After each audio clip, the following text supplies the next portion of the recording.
Saudara, jelang pemilu presiden 2024, bukan saja sosok bakal calon presiden yang dinanti publik, namun sejumlah sosok yang disebut potensial jadi bakal calon wakil presiden juga disorot halayak ramai. Bahkan setelah sedaknya muncul 3 sosok bakal capres, kini justru sosok pendamping mereka sebagai baca pres lah yang sangat menentukan arah kompetisi politik di Pilpres 2024 nanti.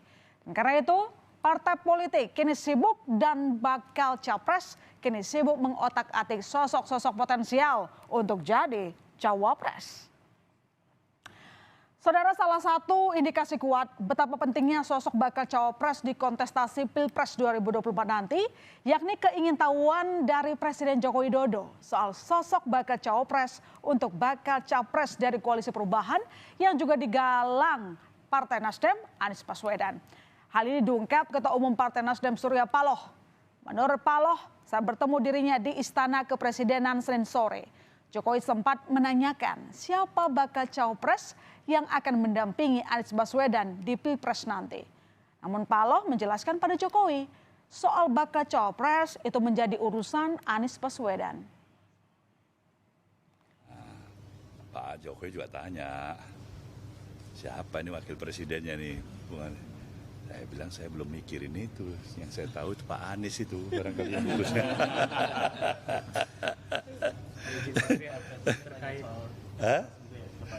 Iya, saya bilang saya juga belum memahami, barangkali Pak Anies yang paling tahu. Ya itu aja kira-kira begitu. Apa bentuk pertemuan antara Pak Jokowi dengan Pak Anies, Pak? Saya nggak menawarkan, tapi probability ke arah itu bisa aja, dan itu bagus ya. Kemungkinan ke arah itu bisa aja ya, kemungkinan ke arah itu bisa aja. Ya, sejauh ini sudah ada sejumlah tokoh yang disebut potensial menjadi bakal cawapres untuk mendampingi 3 bakal capres yang kini sudah mengemuka. Nama-nama ini pun belakangan semakin memanas seiring dipanaskannya mesin politik oleh sejumlah parpol. Lobi-lobi politik pun terus dilakukan sejumlah tokoh bakal cawapres ini, mulai dari menemui langsung masyarakat maupun melakukan pendekatan ke sejumlah simpul-simpul komunitas masyarakat.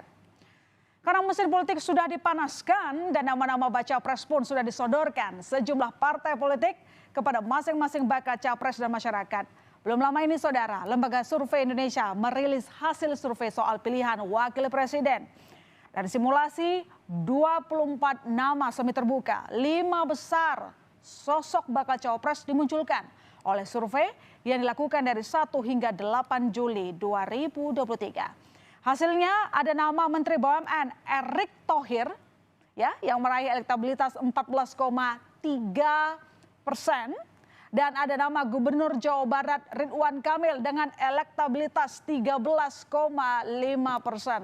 Lalu bagaimana tanggapan keduanya soal namanya yang masuk bursa bakal cawapres? Kami hadirkan jawabannya. Penting nyelesain Mandalika dulu, ya, nyelesain kerjaan-kerjaan BUMN dulu yang di depan mata aja, ya.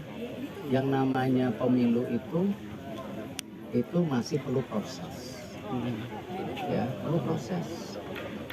Dan jangan sampai begini loh, ketika aspirasi masyarakat tinggi, ya katanya, ya survei nomor 1 itu jangan jadi racun.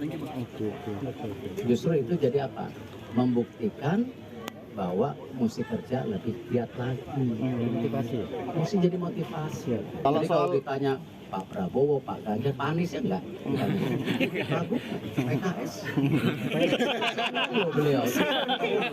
Artinya apa? Itu calon presiden. Biarkan aja, masih jauh. Per hari ini banyak, tapi yang menjadi takdirnya mana tidak bisa ditentukan hari ini. Kalau urusan nasional, saya ini anggota Partai Golkar, taat, fatsun, loyal pada Pak Erlangga. Kalau gubernur ada 2 pilihan, ya. Nanti aja, masih jauh Belandanya, masih Amsterdam. Selain kedua nama tadi, hasil survei dari Lembaga Survei Indonesia juga memunculkan nama Menko Polhukam Mahfud MD dengan elektabilitas 9,9%, saudara. Lalu Ketua Umum Partai Demokrat Agus Harimurti Yudhoyono dengan elektabilitas 9,5%. Dan Menteri Pariwisata dan Ekonomi Kreatif Sandiaga Uno dengan elektabilitas 8,9%. Kami pun merangkum sejumlah komentar dari ketiganya soal bakal cawapres. Mulai Mahfud yang menolak jadi bakal cawapres Anies Baswedan, hingga Sandiaga Uno yang optimistis bisa menjadi bakal cawapres Ganjar Pranowo. Kepada Ketua PKS, Pak Saihu, waktu ke rumah bersama Al-Muzamil kan, beliau menjajaki untuk mencari calon wapresnya Anies. Antara lain bertanya, Pak Mahfud bersedia enggak? Enggak, saya bilang, karena di koalisinya Bapak itu Partai Nasdem, Partai Demokrat dan PKS itu punya ada yang Pak calonnya dari partainya sendiri. Nanti kalau saya ngajak ke situ saya malah merusak demokrasi kalau yang satu keluar karena Anda ngajak saya akan bisa. Oleh sebab itu saya minta Bapak jaga koalisi. Saya bilang begitu kepada Ketua PKS, jaga koalisi, jangan ngajak saya ke dalam agar tidak pecah. Kalau saya ke dalam nanti pecah malah karena ada yang tidak setuju, ada yang gitu kan. Itu aja tugas saya, menjaga pemilu dan menjaga demokrasi. Kita sudah menyerahkan semua itu kepada capres kita Mas Anies Baswedan, dan tentunya beliaulah yang pada saatnya akan menyampaikan itu kepada publik, dan kami semua ketiga partai sesuai dengan piagam yang telah kami tanda tangani menyerahkan untuk cawapres kepada capres, tentunya yang memenuhi kriteria-kriteria tertentu dan bisa sama-sama membawa kemenangan untuk perubahan. Mungkin ya, jadi di dalam politik ini semuanya last minute, semuanya 50-50, tidak ada yang pasti. Kita harus siap, kita harus optimis, tapi kita juga realistis. Tetap optimis, harus optimis, karena pesimisnya sudah putus. Urat pesimisnya sudah putus sekitar beberapa tahun yang lalu. Dalam survei dari Lembaga Survei Indonesia, saudara, sebenarnya masih ada nama lain yang potensial menjadi bakal cawapres. Di antaranya ada nama mantan Panglima TNI, Jenderal Purnawirawan Andika Perkasa. Lalu Wali Kota Solo yang juga putra sulung Presiden Jokowi, Gibran Raka Buming Raka. Hingga nama Ketua Umum Partai Kebangkitan Bangsa, Muhaimin Iskandar. Gibran punya elektabilitas di atas 5%. Sedangkan Andika dan Muhaimin elektabilitasnya masih di bawah 5%. Tapi ditanya wartawan Rabu siang, Gibran kembali menyatakan penolakannya jika dijadikan cawapres karena alasan usia yang belum memenuhi syarat. Wacana dorong Mas Gibran jadi wapres. Wapres opo wis ojo dibahas meneh, please. Ojo cukup. Kan lagi uji materi Mas di MK. Allah. Kalau ya ditunggu wae judicial review-nya piye. Tapi sudah diomongin Mas ke relawan untuk nggak usah dorong-dorong atau gimana? Jadi ini gedung wanita wis tak ngomong gitu. Tapi tetap masih ngeyel ya Mas?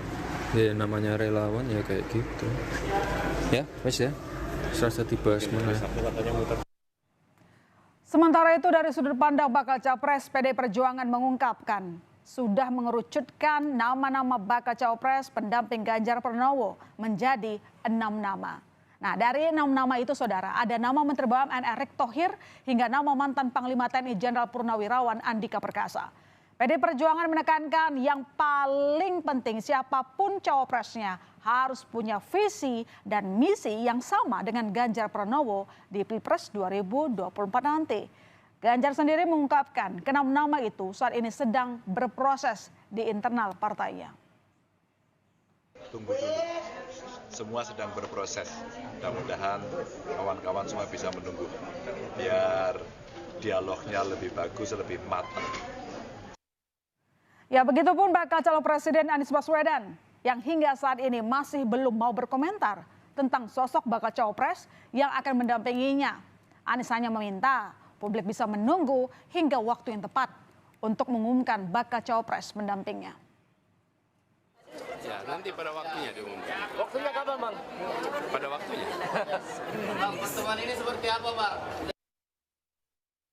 Sedangkan bakal cawapres dari Partai Gerindra Prabowo Subianto mengungkap semua keputusan soal siapa bakal cawapres yang akan mendampinginya akan didiskusikan dengan para mitra koalisi termasuk dengan Partai Kebangkitan Bangsa PKB. Prabowo enggan jika penetapan nama bakal cawapres pendampingnya kini simpang siur.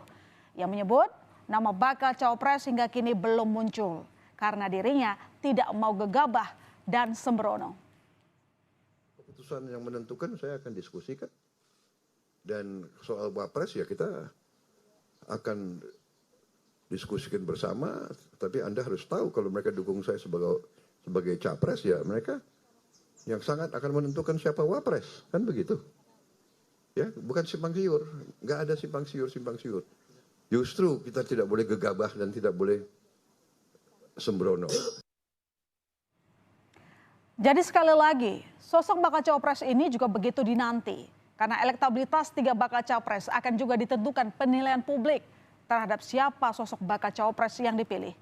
Ini menandakan pasangan calon pemimpin di Pilpres nanti harus mampu meyakinkan publik bisa membawa Indonesia ke arah yang lebih baik.